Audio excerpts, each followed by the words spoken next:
Well, hello again, everybody. It is Thursday. You know what that means. Empowering Moments with me. I'm so excited to be in your home again. I'm always so humbled and so grateful and so thankful that you allow me to come in week after week after week and share stories with you that are life-changing.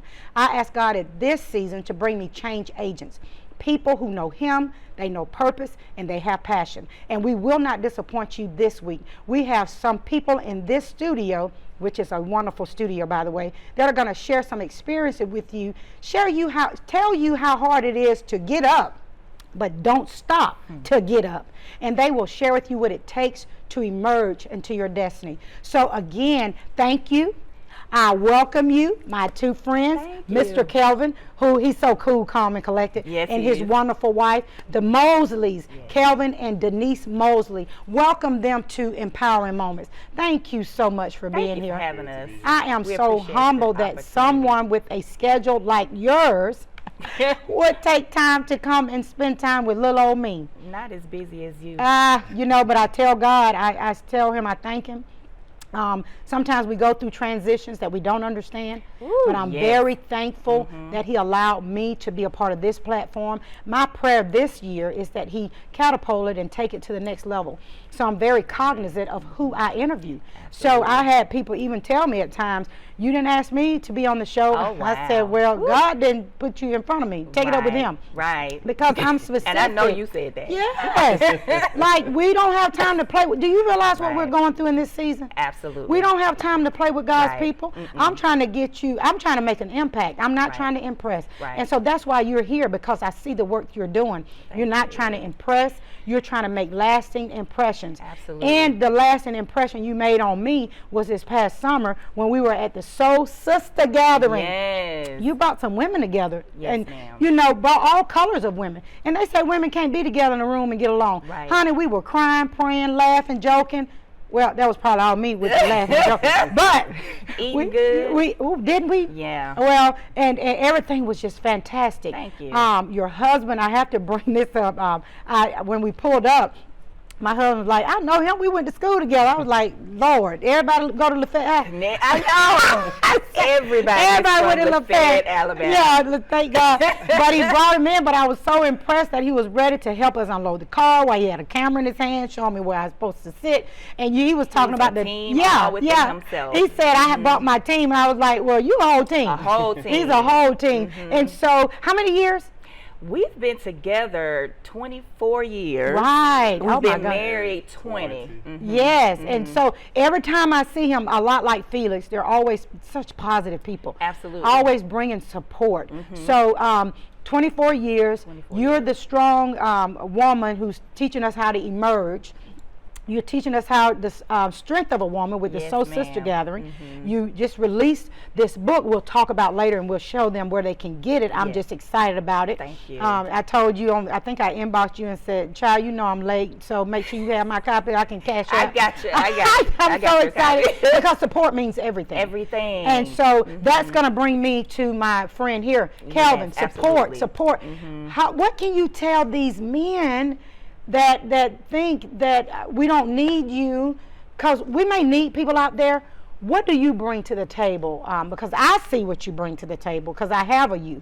Right. How can they support their strong women? How can they be that Boaz that we need? Basically, encouragement. Right.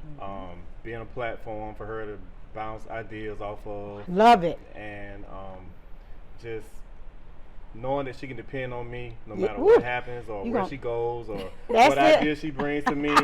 I'm going to be supportive. Right. I'm not going to, try to bash it or knock it down, but we're going to, just talk about it and see where we can go.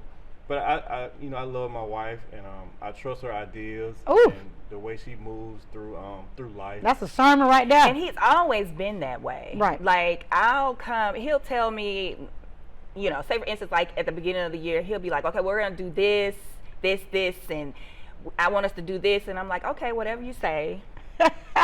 So, isn't that wonderful? You hear that, women? Whatever you say, I know. And then I'll be working or doing life, and just taking care of our family, and God will say this, that, and the other thing.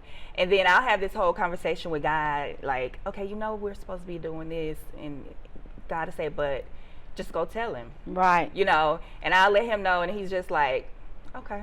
See, and that's You know. what is so important for women. I think, and please don't write me, and I say this every time because I say stuff, and I know y'all sitting behind the computer ready to send me an email. No. We're creating an environment where women are hearing independence means without somebody. Say that. That does not make you independent, Right. because you can tell me you don't need nobody. Right. Whatever your preference is, we're living in an inclusive lifestyle. I heard T.D. Jakes say that yesterday. Things have changed. Right. So, you know, I just love people. So whatever it is that God created Adam and Eve to have a relational Right. being. Right. So you need people. Yeah. And You need support. Yeah, I absolutely need him. Say that, girl. I would not be Denise Mosley. I wouldn't be Dee Mosley. I wouldn't be the mother to his kids. I wouldn't be the wife that I needed to be for him without him. You know, he gives me things that I didn't know that I needed. Why I love that. Or he gives me what I knew I needed. Right.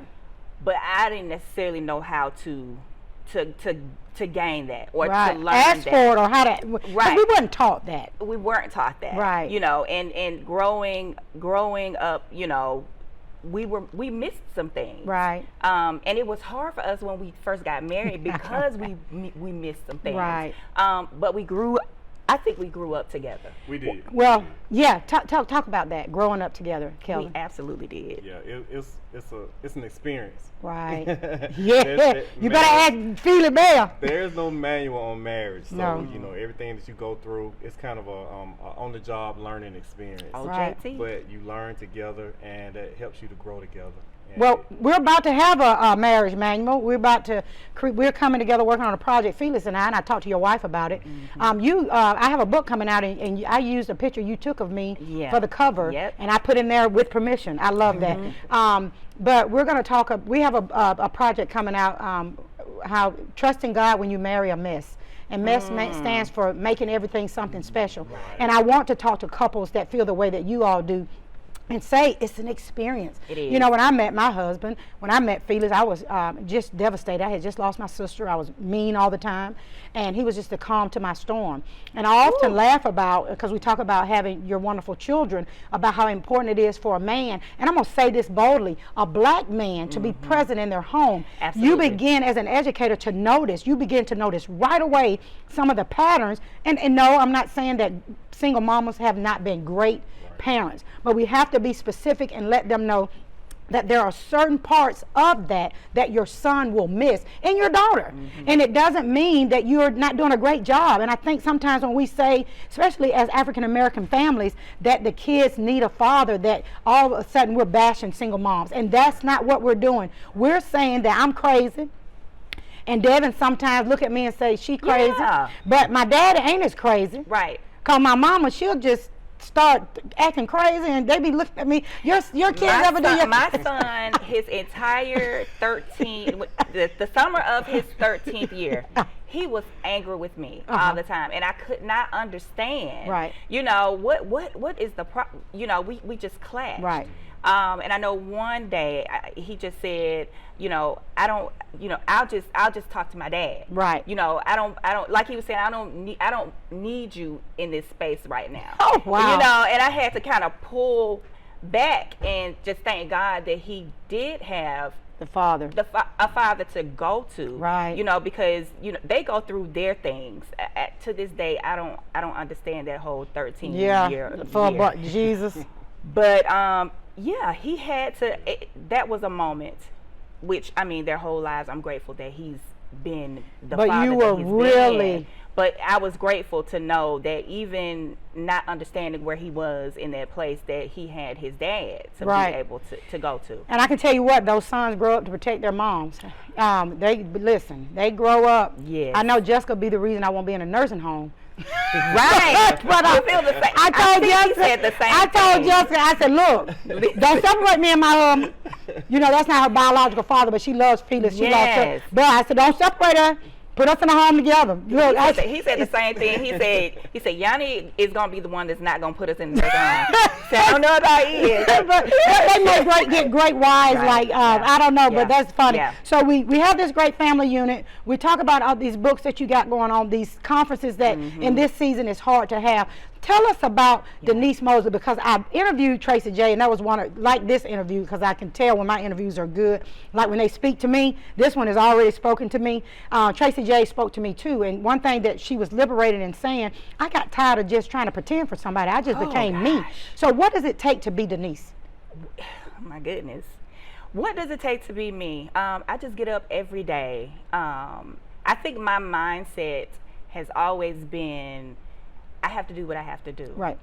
Now, the 26-year-old Denise was when we had our daughter, right, versus the 48-year-old Denise. That means something completely different. Yes, Lord. It's always been, I have to do what I have to do. Right. In terms of whatever it takes to take care of my family. Right.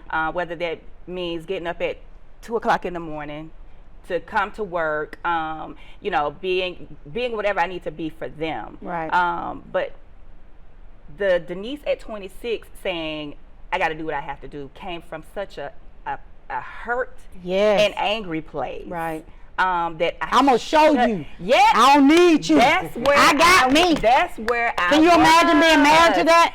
And he had to live with that for so long. And like you said, with Felix being the calm in your storm, I didn't understand that he was the calm in my storm when I didn't even know I needed it. Or when you didn't even know you were in a storm. Right. We just think we're living. Yeah.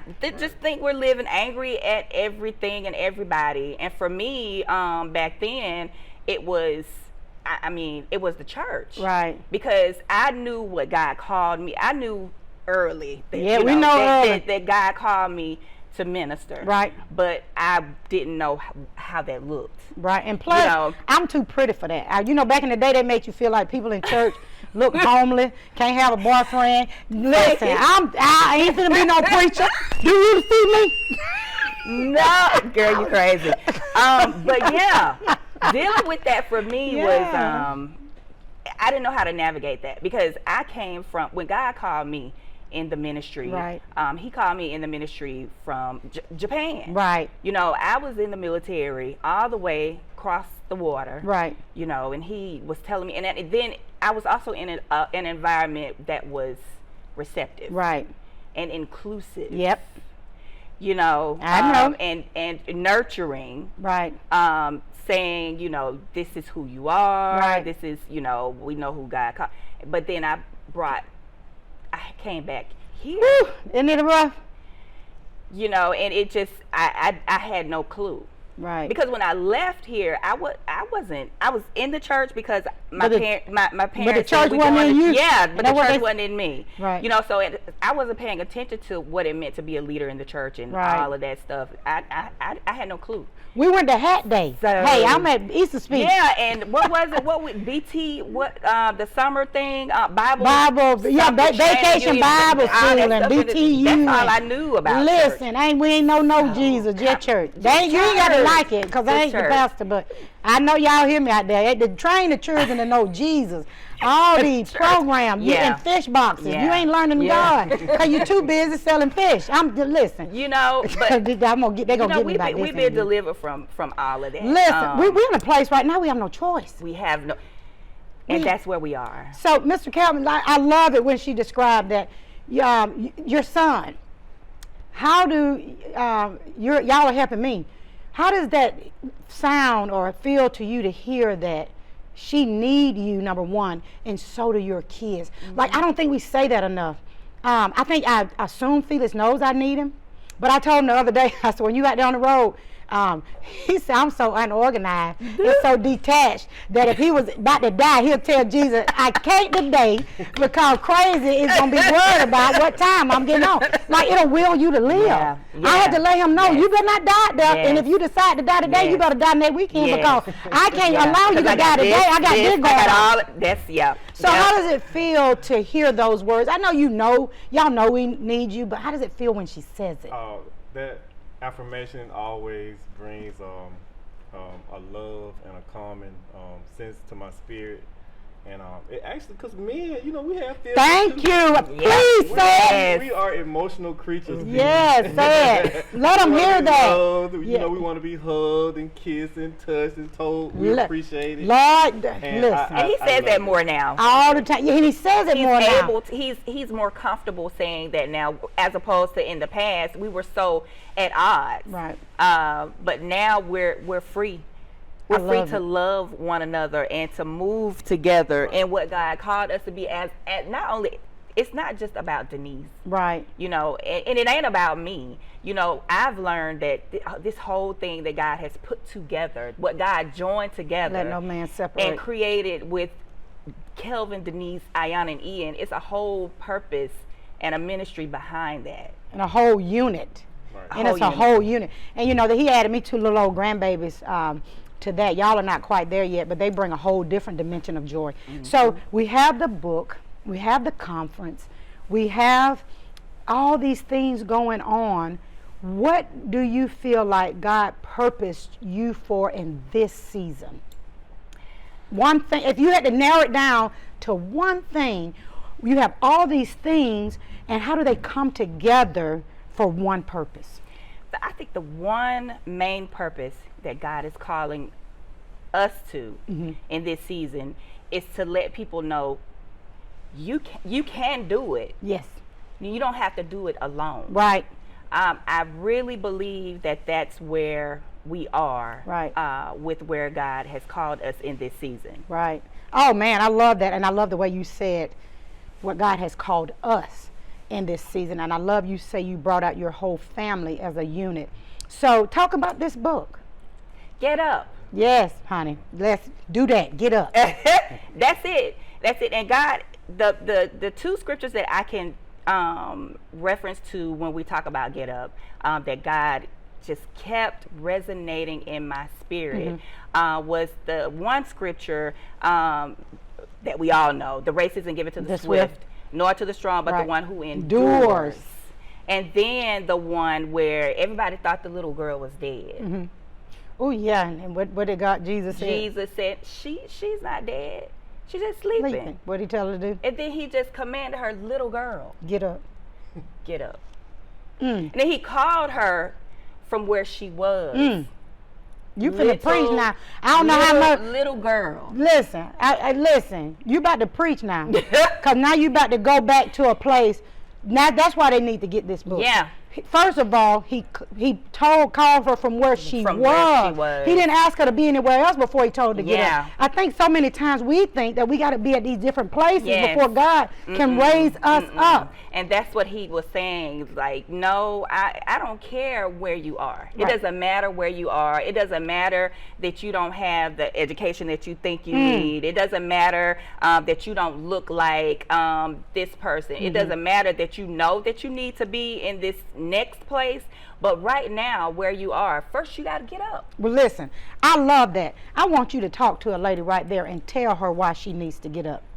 Sister, you have got to get up. First you got to get up, believe in you, believe in the worth that you're worthy. First of all, you're worthy to be loved. You're worthy of everything that God has given you. Your children, your significant other, you're worthy of that place that you go to be able to take care of your family. You're worthy of community. Don't let the enemy or whatever is in your mind stop you and tell you that you need to isolate yourself, that everybody around you doesn't understand you. They may not understand where you are right now, but you need them. You need everything that God has poured into you. Little girl, get up. There's so much for you to do. God purposed so much for you. Everything and everybody in your life needs you to get up. Oh man, I love all of that. But you made a very impactful statement at the end. Our Les Brown, I think, says it best. He said there is more, we have more visions, more purposes in the graveyard. God needs for us to use. We don't need to take anything. He's given us our tools to use here in the kingdom, not to leave anything here on earth. So I hear you say get up. Kelvin, how is it some days when you've had to help Denise up? How does that look? Those days are. And it's amazing, and I need you to notice how his whole demeanor, that love for you, he feels how that feels when he has to help you up. Can I say this though before he makes his answer? Most of the time he doesn't even have to say anything. Right. I just watch him, the way he gets up every day. I tell you what, that's what it's about. It's about watching each other, learning, she supports me when I'm down, and I support her when she's down. That's your love language. He gets up to go to work. The love language. Even when he doesn't feel well. It's the love. It's the love it's that energy. Ooh. You can't just lay there. And he you doesn't. Can't sob. You can't just sit there in that state of whatever it may be. He anger, taught me not depression. to have pity parties. Right. You have to just move past that. Keep those feet moving. Just from watching him, he taught me how to get away from having pity parties. And us as women, that was my go-to. Especially the younger me. That was my go-to, to have pity parties and to be angry all the time. Like, oh, I've had to do all this myself, because Ayana was almost 2 when we got married. Right. So I had the taste of the single mother thing, and and I understand that, when you feel like you have to do everything. So when we finally did get married, I don't even know if he even knows that I thought this. I said to myself, okay, we married now. It's time for you to take care of everything. Everybody, the bills. I think we have that mindset as women, and it's not fair to them, because we're not, it's not a me versus him. When God brings a thing together, it's us. If it's not us, how can we work? When two come together, two should come together and agree. And if we can't agree, we're butting heads. He said it so profoundly, though. He said, "You're gonna make." That's the second time I realized we need to bring Tisha on here. I don't know what's going on this year. Everybody been crying. I've been crying. Everybody been crying. But it's because when you get people like us to express the pain that it took to emerge. Absolutely. This woman has to emerge, and I know what that looks like. I know what that feels like, and Felix is like that too. He doesn't complain a whole lot about when I have an idea, and sometimes you be like, you don't feel it. Look, do you realize what we're going through? You don't even have an emotion. But if everybody was emotional, right, exactly right, where would we go? Exactly right. And I've grown to a place where I'm a crybaby, but I'm growing to where you understand that you have to find a place where you can be emotional. Listen, I'm transparent. I love the transparency. So if you try to house that, it wouldn't come out. Right. Listen. That was a real moment, and we're getting ready to wrap it up. But I got you. You got to tell them. That's what my all emotion. Now, where can we get this book? The book is actually out right now. It can be found on Amazon. Okay. You can go to Amazon right now today and be able to purchase Get Up. If you type in Get Up, Dee Mosley, or Get Up and Live, you'll be able to find the book and purchase it on Amazon. And eventually, Lord willing, you'll see it in stores like Walmart, Books A Million, and all that good stuff. But God is doing a thing through Get Up. Get Up is the foundation for what God is doing and where we're going. Oh, and I feel like I can get up now, child. Yes. Listen, this has been one fantastic interview. I tell you, I want to go home today and do something big for Felix, like wash clothes. But I'm not. I want to, but I'm not. So Yeah. just He tells me I can't clarify. wash clothes. Oh, today, before I leave, we got to wrap this. But listen, I tried to watch today. He's going to come in there behind me talking about you did it wrong. Look, bro. Listen. No, listen, we having too much fun. Way too much fun. Get up, ladies. Get up and tell somebody that they need to watch this show. You can go find it on our YouTube channel. We're headed to Roku. We're also on BTV Network. Check your local listings. Again, go to our website, fnfministries.org. Tell us your story. I am so excited, and I'm about to get my book. So listen, if you know somebody who needs to be empowered, tell them to tune in every week. God is doing a new thing. And I don't care what they say. After this right here, I'm going to get up. Thank you so much. Thank you so much for tuning in. We're so great to honor and have you again. Again, thanks for watching. Keep watching. And we are about to get up. Have a great time. See you next week, guys.